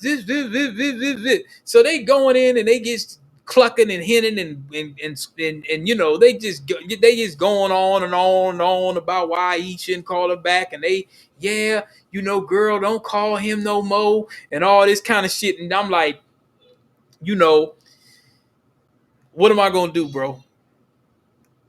And like that's, I see what you mean to pick the battle. That's a battle I'm not gonna pick. I'm not about to be sitting here arguing with these little chicken heads. I'm not gonna sit there and argue with them. So I guess bowed out the fight for that. I just bowed out. I was just sitting there, I'm watching, and I was like, man, should I say something? And I'm like, nah, DP, don't because they're not gonna defend me. Nah. They gonna defend her 100%. This my homegirl. You can't tell her that. That's what they were gonna probably end up saying to me. It's 100% they was gonna say that to you. I knew 100%. it. Especially mind your business. Yeah, especially the white girl probably had something. Like the guy that the young man in Aurora, Colorado, when I first moved into this house, where everybody was renting rooms in this house. I moved in this house, and the first day, this white boy, he seemed like he was, listening to rap music a little bit. He's a lot younger than me though. So we just outside in the front smoking a cigarette, talking, he was telling me about himself. And then he goes, "Hey man, I like to use the N-word, or I use the N-word, but I don't mean it like that." I was like, Oh, so "Well, he you won't just be told using." you. Yeah, he tried to clean, he tried to, make sure, because he ain't been there with no black people. There's one black dude there, but he wasn't really, he was a skateboarder and shit. So I don't know. He wasn't really, he didn't look like the type that would really check nobody. So he asked me, and I told him right when he said, "Well, I use it from time to time." I said, "You won't be using it in front of me." And I don't even know this white boy. He seemed like he was cool, but I just said, "He won't be using that in front of me." And he said, "Well, so-and-so over there told me I could, I could do that." I said, "You go do that in front of them then." And the reason they do that is because you get these white boys that come around and they spend money on drugs. You know what I mean? And they especially if it's cocaine and stuff like that. Oftentimes they're getting beat. They ain't really getting what they pay for. So they want to butter these motherfucking white boys up. So they're saying, "Yeah, you could use it. You could use it." You know what I mean? You can use it. Go ahead. I don't care if you use it. I'm already using you. You know what I'm talking about? Right. So that's where a lot of that cosign, because ain't no real nigga co-signing a white boy to use that term unless he's coming up off him. Right. Yeah. He's coming up off him and he ain't giving a fuck, like he ain't worried. Yeah, you can use it. You a nigga too. You know what I'm saying? You a nigga too. You more of a nigga than these niggas out here. Amp them up. Because I hit this dude, this one, I've had 2 incidents with white people that involved it. Like, I'll tell you the truth, being called the N-word, I never happened to me until I moved to Colorado. Because I lived in the Cedar Riverside, I never really left the area. So I never had that, But when I moved to Colorado, I'd be waiting at a bus stop, motherfuckers say, "Hey, nigger, get a car." Fuck. Damn. You know what I'm saying? Yeah, I walked into a Get a gas car? station. Yeah, they driving by. They say, "Hey, you waiting for the bus or something?" Say, "Hey, nigger, get a car." You know what I'm talking about? So I walk into this gas. This is especially Wheat Ridge, Colorado. I walk in this gas station, and this bitch swore up and down it wasn't me on the ID. I had 2, 3 forms of ID. And she was just like, "This ain't you." I was like, "Honey, you want to see this? Here, I got credit cards. What you want?" "No, this ain't you. This ain't you. Get out of my store." I said, "Oh my God." Then I go, so I'm working with this dude, this white boy who's from Geneva, Illinois. I don't know if you ever heard of that place. Yeah, I heard of Geneva. Yeah. Yeah. So I'm his PCA. He's a white boy that comes for money, but he's got mental problems. He's really just a lame. But they help you out. So I was doing companion work for him 4 hours a day, and he lived in the same building as me. So this is a whole nother white boy. This ain't the white boy that asked. The white boy asked me politely. This dude, so he goes, "Hey man, I heard him once. He's listening to rap music and he just used the N-word." I said, "Hey man, we're not gonna do that. Don't fucking do that. Don't think just because I work for you that you're gonna be able to use that word. I'm fucking you up." So he went from that to whenever he'd hear the N-word, he'd go, "My nigga." And even that became a problem for me too. You know what I'm saying? I said, "Hey man, just bypass that word because now you're trying to get cute. Like I can't say it, so I'll just say my neck." And like I know at the same time he has mental issues. Yeah, but he knew what he was doing. He knew what he was doing. The mental issues is why he didn't get fucked up the first time. Right. So so now this is July 4th, probably 2016 or 17. He lives in the same complex as me. So everybody's out. We're having a barbecue for everybody in the whole complex. And I'm in the kitchen doing the fries. So I have a spatula in my hand. Now remember this. I have a spatula in my hand because I'm cooking something. He's in the living room with 2 other white boys. A white boy named Randy, who was the maintenance guy, and another white boy. Now, mind you, he has a warrant. This white boy that I'm talking about. He has a warrant for his arrest. This is all tied in. So I'm sitting in the kitchen there in the living room talking. I hear him use the N-word. Now he's like, "I got 2 white boys with me. I'm at my house. You can't punk me. He's drunk." So I say, hey, motherfucker, I'm in the kitchen. I say, hey, motherfucker, didn't I tell you about this? And he got up and he said, nigga, we gonna box. Oh. I sent you the pictures of his head, didn't I? I've sent you the pictures of his head cut up in the hospital. I think you've seen it before. I think you might have. You might have. Yeah, I sent you if I can find it on my other phone, I'll send it to you again. So he gets up and goes, nigga, we boxing. And he comes into the kitchen. I got a spatula in my hand. Man, I whacked this motherfucker. I sauteed his whole head, man. Right? So he's on the ground crying, bleeding. Now I'm thinking, wait a minute. This motherfucker calls the police. Oh, Right. shit. They ain't gonna care about him calling me the N-word, you know? So I'm thinking like, man, I'm still not being submissive. I'm still saying, man, fuck you. You know, you should have known better. And then his boys are like, I'm calling the cops. Yeah, I'm calling the cops. Now, mind you, I told you this motherfucker had a warrant, right? Right. In Colorado, when you call the police, they check everybody in there's ID. Even the person who called the police. So he told the motherfucker, Randy, he said, don't call the police. I got a warrant. Don't call the police. So I got crazy. to get out of jail free pass, right?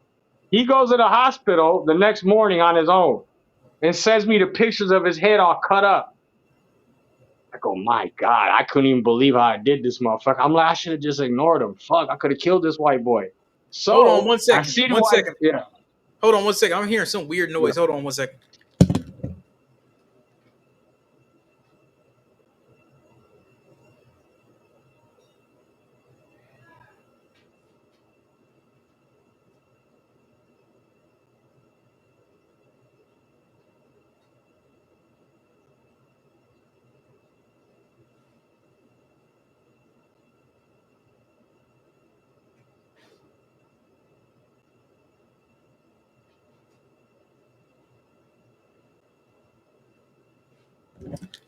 No, it's the water heater. It's making like a weird noise. Maybe because they running water or something.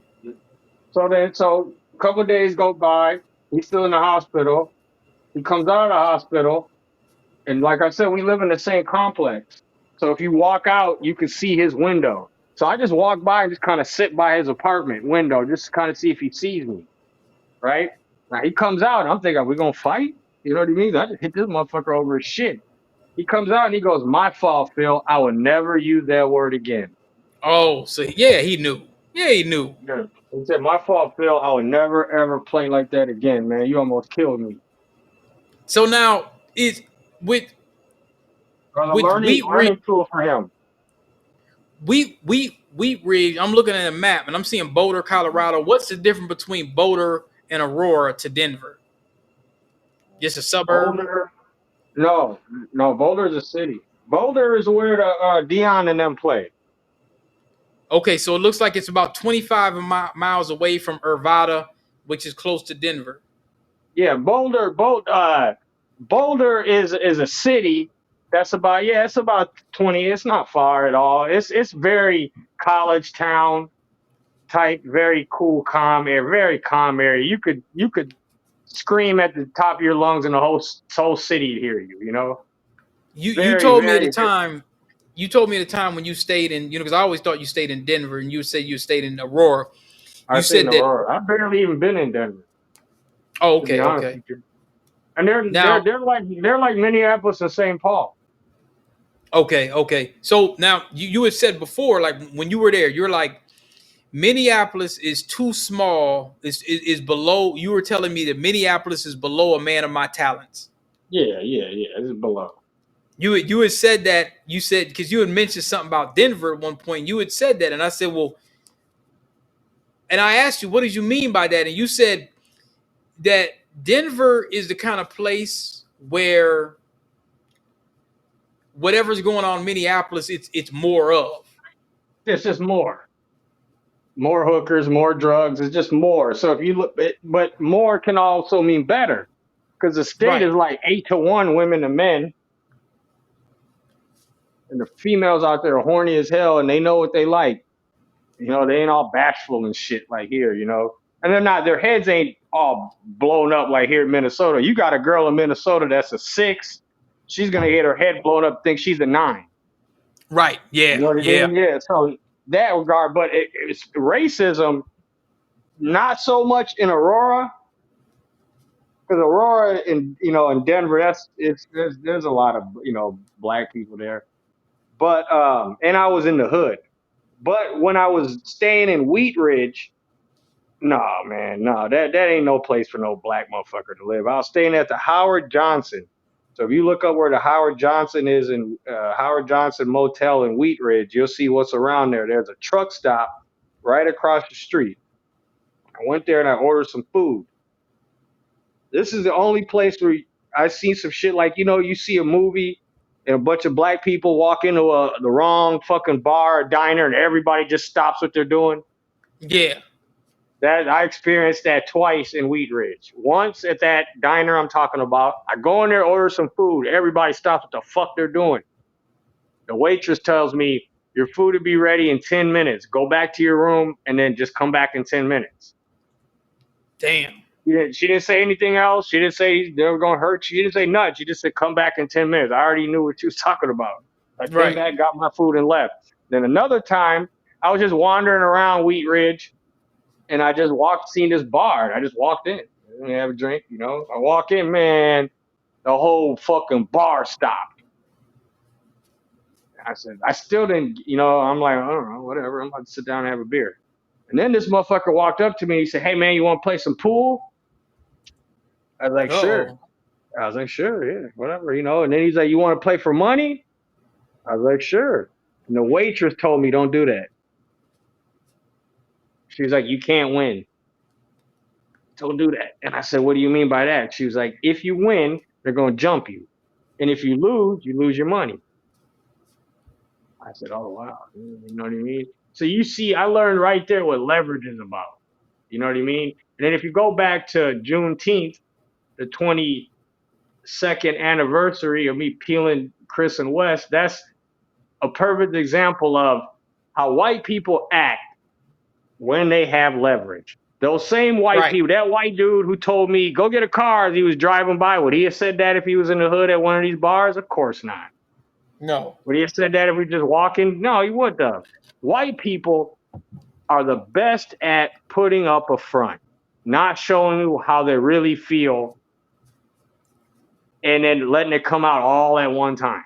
These white boys, Chris and Wes, were great friends of mine in high school. I never seen any racial stuff from them. I remember Wes telling me how his family was real racist and he was against it, and his sister had a crush on me and shit. So I figured, all right, these people, they're not racist, Right. Great guys. They get an apartment. I stay with them. They start the racial stuff. I walk in one day behind them. So they're all in a living room and they can't see me walk in or hear me. And I hear this like back in the day, they had these CDs that were just full of jokes. Right. Yeah, and this was all racial jokes. Nigga this, and they was all laughing their ass off. I could have made a big stink of it. I didn't say a word. They turned around, seen me. Wes hurried up and turned it off. I didn't say, man, what the fuck? I didn't say a word. Just kind of like in baseball, you got 3 strikes. All right, that's strike 1. Strike 2 was me walking in on Wes and Waleed fornicating. When that happens, now me and Wes's relationship changes.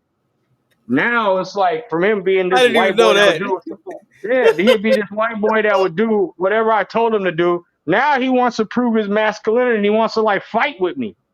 Or prove to me, like he ain't a sissy. So that's strike 2. Okay. Strike 3 is they stole from me. Actually, Chris stole from me the same night as Juneteenth. So with that, you know what I mean? You get to realize something. And to be honest with you, that was the last time any white people ever came into my life and I treated them fairly. From that point, any white person that walks into my life, it's either going to be a fair business deal or I'm going to beat you. Yeah, you won't win. You will not win because I will never let my guard down. Ever, ever with white people. Ever, ever, ever, ever. Even those I peeled them in the end, they showed me their true colors for that to happen. That's not something I wanted to happen. That was a lesson for them. You know, for a lot of years, a lot of people asked me why I did it. I never harped on it. These aren't killers. You know what I mean? They're not going to come find me and kill me. I knew that the whole time. So I the seen whole Wes thing, one day. He tried to say that, you know, oh yeah, man. Man, he said, you seen Phil? I said, no.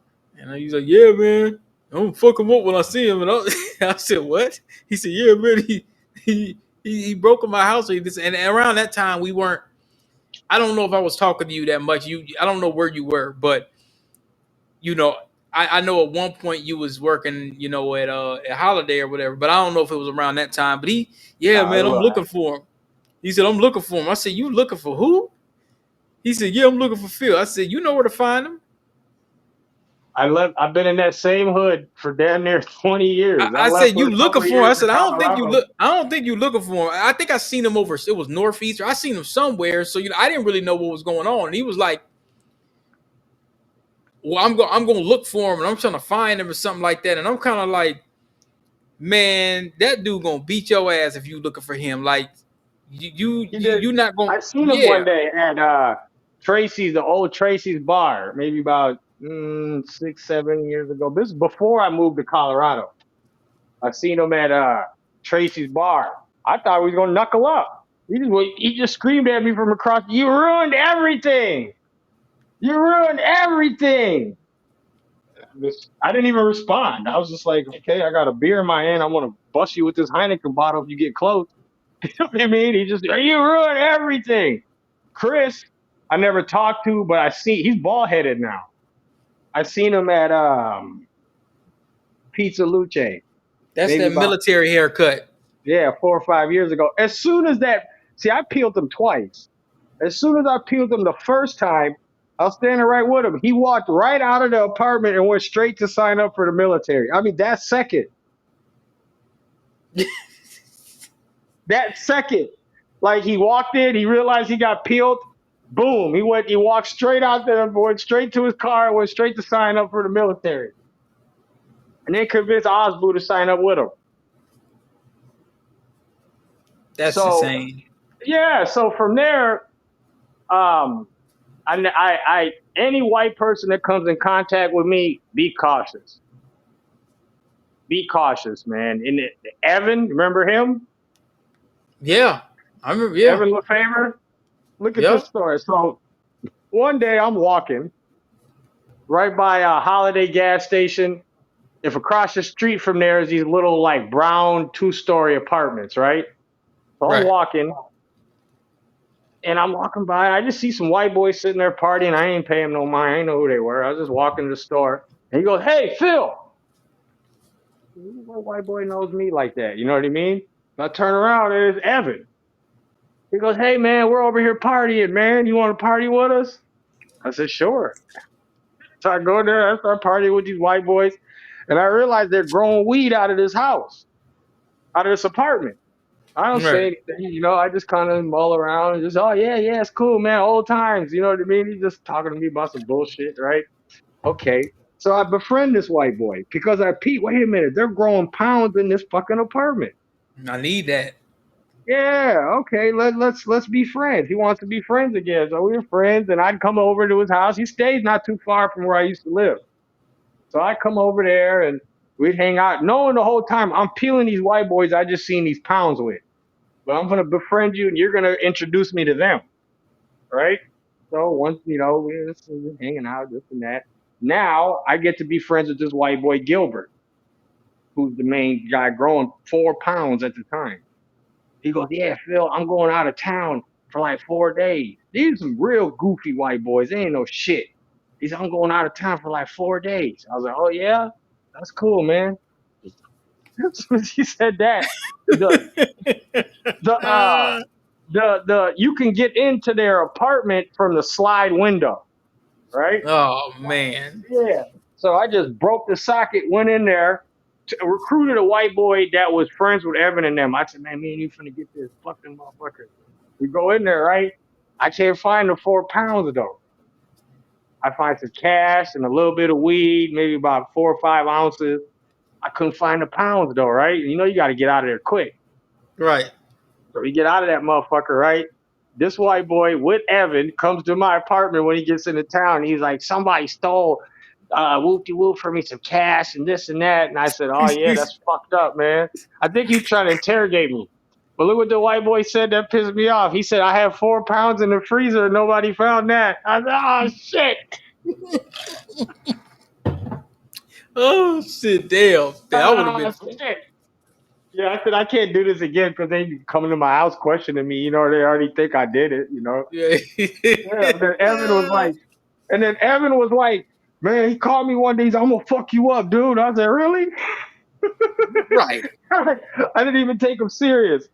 So about 3 years later, I seen him at Target. And his hands were shaking. And I even forgot about that shit. His hands were shaking. Oh, what's wrong with you, dude? He's like, man, I just want to tell you that shit I was saying on the phone, man. I didn't really mean it, dude. I was going through something at the time. I'm like, man, I don't give a fuck about that. You couldn't whoop me if I helped you. So then from there, he told all these other men, watch out for Phil. You know what I mean? He'll get you. Hey, that's the truth. I make no bones about it. I seen Anton Sipes one day, and he said, this motherfucker makes white people pay. I said, you damn right. There was a time where if you were white and you had any drugs or any money around me, I was killing you, man. You was gonna get it. No. You was gonna get it.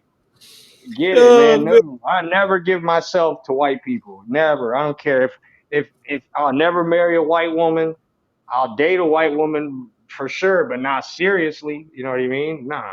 I would date a white woman to the point if she told me she cheated on me, all I care about is the unprotected sex. I wouldn't give a fuck about the bitch. You know what I mean? There's too many white girls in this world, you know, that really worry about that. But white people, and the thing is though, man, that most people don't understand about white people that try to hang around blacks is they're very submissive. They like to get punked and they like to get checked and shit. I used to check Wes, man. I used to make him cry and shit. You know what I mean? He liked that shit. You know what I mean? He liked that. You remember that? Man, I used to make him cry to get on him, man. You dumb motherfucker, man. He used to just ride him. I remember that. And yeah, I remember that. He used to be like, oh, man, why you doing this, man? And I'm like, man, what's up with this dude? I said, this, because I never really knew he was a dope fiend, but I had suspicions, but he just had this.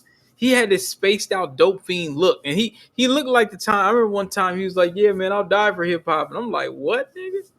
Like, he used to always say that stuff, and they'd be listening to the Roots and Mobb Deep, and so like, remember I used to, because I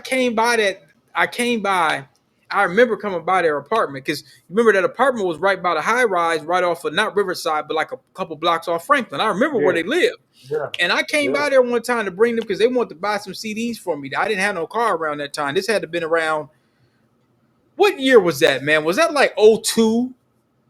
Today is the 22-year anniversary. It happened on Juneteenth. I'm not lying. It happened it was a Saturday. No, it happened on Juneteenth. I was just playing. Today's the anniversary. That's why I'm bringing it up. So you said 22 years ago. So what year was that? 22 years ago would be 03. That was 03? Yeah, that was 03. So that must have been around the time when I was starting, because I remember at one point you was over there, you had the place over there on Cedar with Casey, and I was making beats. Remember, I was going to IBR. Before. That was before that. They would come over there. Oh, so it was before that. Oh, I'm sorry. After. That place on 37th and Cedar, yeah, it was after that. Okay, yeah, because I remember I was going to music school, and you had me make a beat for you. Yeah, that was about 2 years, but we were still cool then because everything was cool with us until I got on their level. I mean, this is their crib, their friends, their world. It's a whole different. I seen the side of them motherfuckers I ain't never seen before. So there was some real cool white boys prior to that, you know. And on Juneteenth, that day, they already got peeled once. That day, he went in my wallet and took some money. And I already know, if you got $40, your last 40, you know what you got. Right. Yeah, this motherfucker took this because he asked me to borrow some money. I said, I only got $40, dude. He probably was like, all right, you staying in my house, motherfucker. I'm finna get some of that. That was the worst decision he ever made in his life. So that was 2003, you said. Yep. That's 22 years ago today. Today is the anniversary. Every time they think of Juneteenth, they got to think of, man, my racist ways caught up with me. Wes ended up marrying some girl and moving to Asia. That's hilarious. Yeah. I guess America, that's crazy. He moved to Asia. Okay, so he must have got off that dope. Yeah, that's probably why he went out there, to get away from it. You out there, there is no dope. Nah, there ain't no dope. You ain't getting no dope out there. You'd be lucky to find some weed, man. Like, what did Snoop say when he was in China? He went on social media and said, I'm doing verses for anybody that could drop off some weed. I'm signing off clearances right now. That is insane. And down there, you probably get caught with it. They might cane you or do something crazy, throw you in a dungeon. China will probably be China, you could buy off. But like, you talking about Singapore and all them kind of places? Oh, hell no. You don't even want to deal with that shit. I sent you the article on the basketball player in Taiwan. Yeah, that was real stupid to do that down there, man. There's some white boys too. 2 white boys and a white girl that tried the same shit. What the fuck are these people thinking? Well, Singapore, there was a white dude in the 90s. He was vandalized in a spray paint somewhere. Beat his ass. He got a Singapore cane. Yeah, he got caned. I don't even think he took the whole caning. I think he was supposed to get like 15 licks or something. I think they hit him 3 times. They got him down to 9, I think. Yeah, whooped his ass. Thinking you and see that's that. Oh well, I'm white. I can do whatever I want. Oh no. What about Otto Wamberger? Who? North Korea sent Otto. Go look up a guy named Otto Wamberger. North Korea sent him back in a vegetable. Damn. You remember him? The one that Trump was wearing his coat. He went to North Korea on a trip, and North Korea is trying to have a tourist thing now. So they have a tourist hotel. We got drinks, bitches, whatever you want. You spend the money. But they told him specifically, do not go on this floor. There is a floor that is not for tourists. So Otto decided, okay, I'm going anyways. We went into that floor, went into these rooms, and they have all posters of U.S. propaganda, like fuck America. You know what I mean?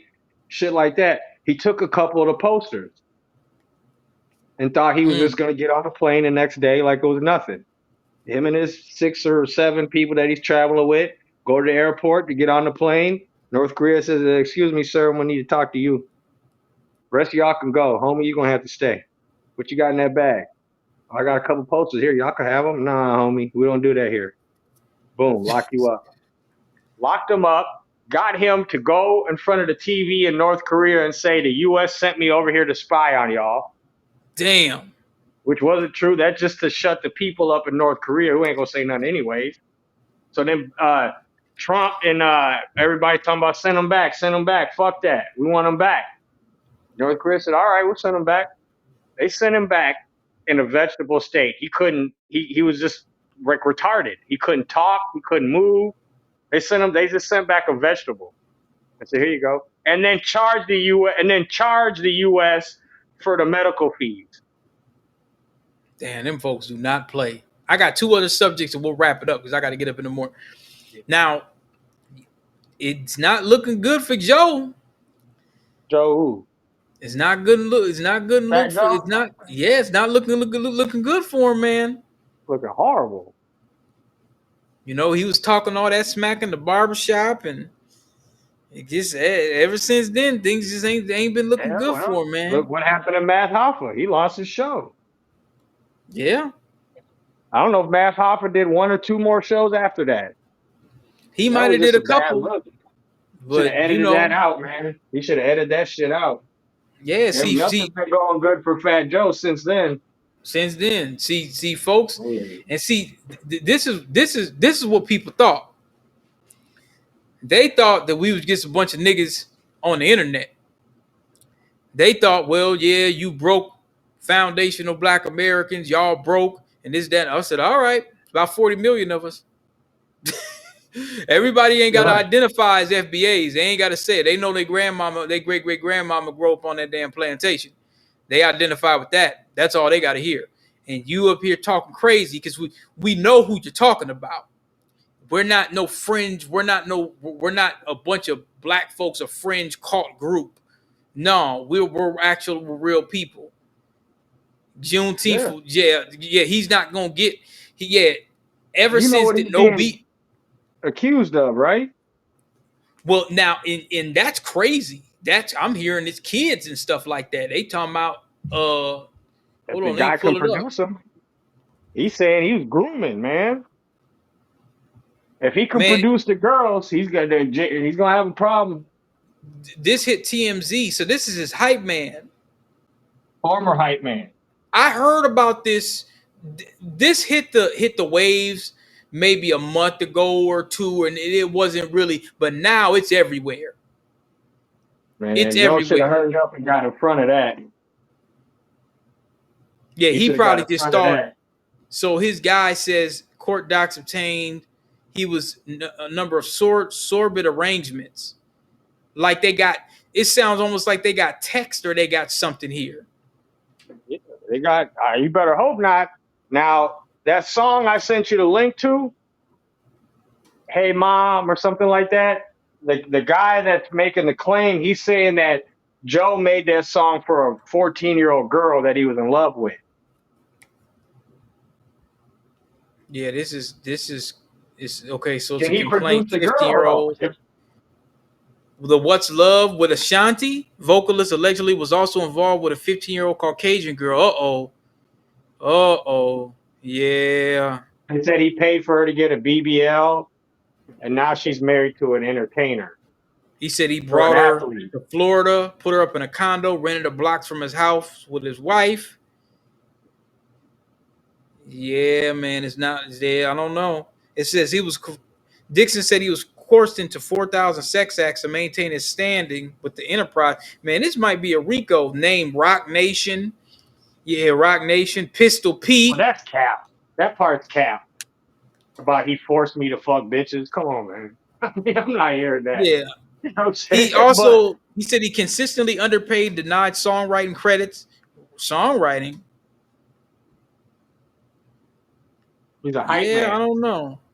All that's fine and dandy. It's the underage kids that's a problem. If the guy could produce the underage, the girl, and if she could say, yeah, when I was this age, he was grooming me, that's gonna be a problem. If he can't produce any women to come forward and say, yep, I'm the girl, I'm one of the girls he was grooming, I'm one of the girls he made a song about, because the dude's claiming he made a song about a 15-year-old girl. He's got to get some proof together, but it's still not a good look for Rock Nation. Rock Nation's gonna drop him, I suppose. I can see Rock Nation moving on. You guys, a lot of bad press, man. They was throwing fucking glass bottles at his ass at that show in Chicago. Glass bottles? I heard they were booing him. I didn't see no bottles.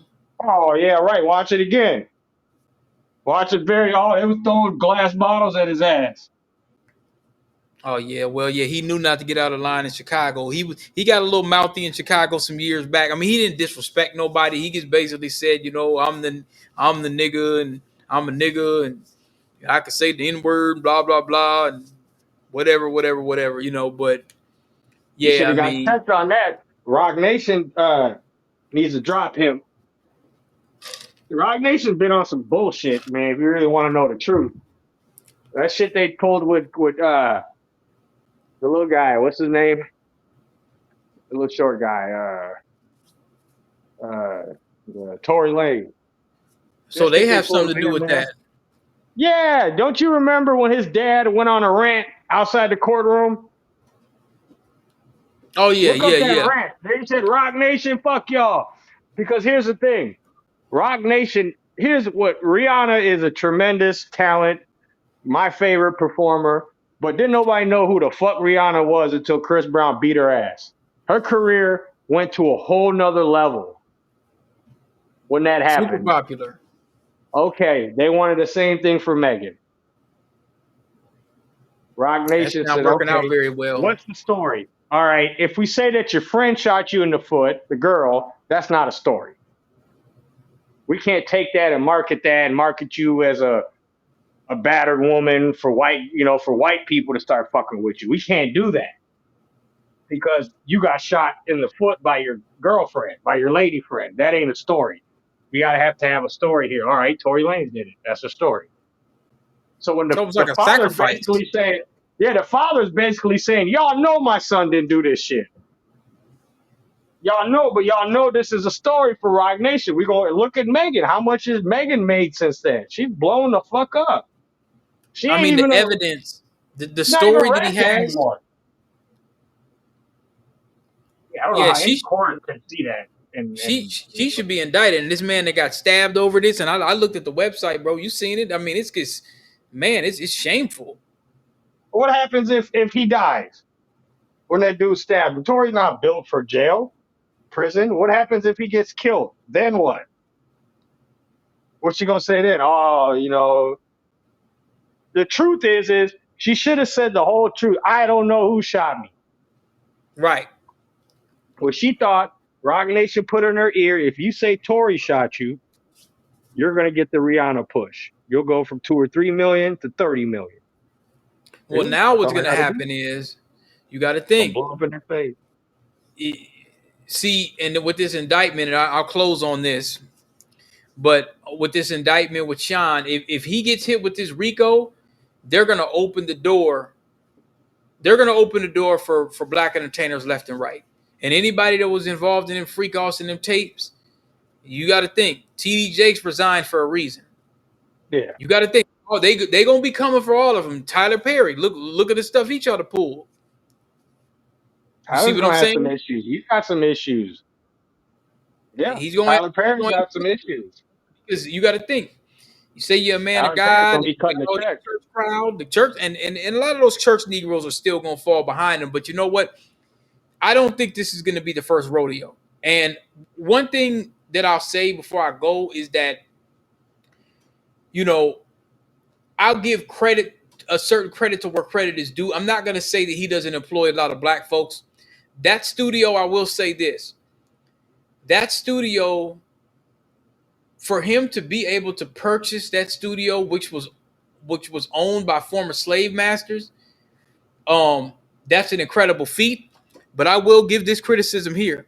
When you look at Tyler Perry and the level of the quality of the films that has come out and the common trauma bond single mother narrative of those films have been pure trash.